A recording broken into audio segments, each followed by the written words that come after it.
Hello friends, welcome to the YouTube channel of Kulak Chirag and Associates, practicing company secretary based at Ahmedabad. We would be posting the videos on the YouTube channel specifically for the educational purpose. Okay, with respect to the legal compliances which are applicable to the private companies, public companies, listed companies, unlisted companies. Okay, the first video which we would be uploading is with respect to the filing of Form DPT-3, which would be the required filing for all the types of companies which has accepted deposits.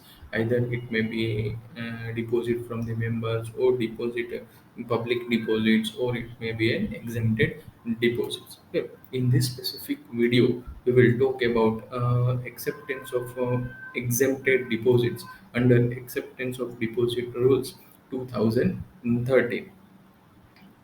Now, specifically, we will understand what is the meaning of exempted deposits. Okay.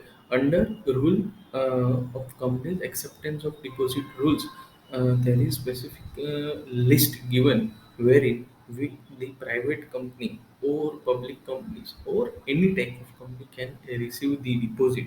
Okay, but which are treated as an exempted deposits. Okay, exempted deposit means we don't need to do the compliances as mentioned under section 73, 74, 75. Okay, okay, and other applicable provisions of the Companies Act 2013. Okay. Now, okay, we will specifically focus on the Form DPT-3, which every company would require to be filed if they have received the deposits or the exempted deposits. Okay, and during the financial year, yeah, it's outstanding as on 31st March 2023. Second thing, the due date for filing of this form is 30th June 2023. From till last year, we will filing the Form DPT-3 mentioning the closing balance of the exempted deposits. However, in this financial year, government has modified the whole DPT-3 form. Okay, which in which there are many other details we would be required to be filled up. So specifically, we have created this video. This will help our clients as well as our professional colleagues to fill and file Form DPT-3 within the due date, that is June 30, 2023. Okay.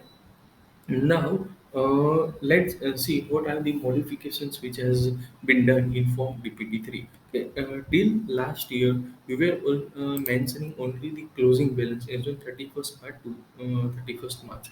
However, for, eh, for the financial year 20 to 23, we need to mention okay, any amount which we have received as an exempted deposit, its opening balance. Okay, then any amount which has been added. Okay, so loan we have done a top up of the loan, so we need to add this much amount has been added is on 1st April. This was the opening balance. This much amount we have added, this much amount we have repaid the loan. Okay, or any such adjustments has been done. Okay, adjustments, for example, during the COVID, adjustment may have been done. Okay, or any there might be terms and conditions of the loan has been changed, and due to that any such any adjustments has been done. So specific that adjustment amount we need to mention here, and at last this the closing balance will arise, which would be appear in your books of accounts. Okay, please note specifically that this amount which we are disclosing in Form DPT-3 must be based on audited figures only. Means once you have entered this amount here, means your this particular amount has been freezed, and you cannot change this particular amount when you are approving the books of accounts in the month of say September. Okay.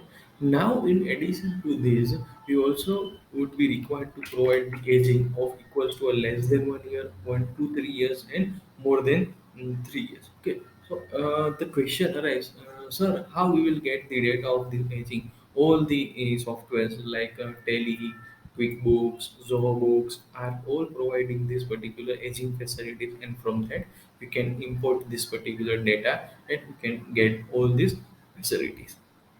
Okay, so it's a simple form which we are required to file on or before 30th June 2023. However, if there is any specific doubts with respect to this particular form, we would be happy to assist you anytime. Okay, you can just email your query on Kularjirag and Associates at the rate gmail.com. And many more videos are coming with respect to the Companies Act compliances. Okay, so please like, share, and subscribe this particular channel. We would be happy to share our educational knowledge, specifically for academic purpose, our knowledge on this particular YouTube platform. Thank you very much.